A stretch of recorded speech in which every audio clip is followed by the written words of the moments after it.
start again. It's a rich thing. 47-year-old Pakistani actress and model Nida Yazia comes on television every morning and puts a smile on people's faces.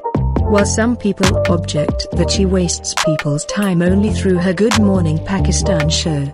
And her drama Nadaniyan will be remembered by all of you. Nida Yazia still looks very young and fit. And looking at her health, it doesn't look like she has become a mother of 3 young children. Because she cares so much about her diet and daily exercise. Because you all know that getting up so early in the morning is not easy. And she looks so fresh live on television this time.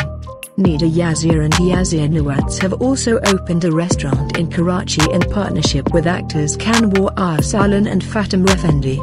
And at night, the two couples take time out of their busy lives to greet people at the Forest restaurant.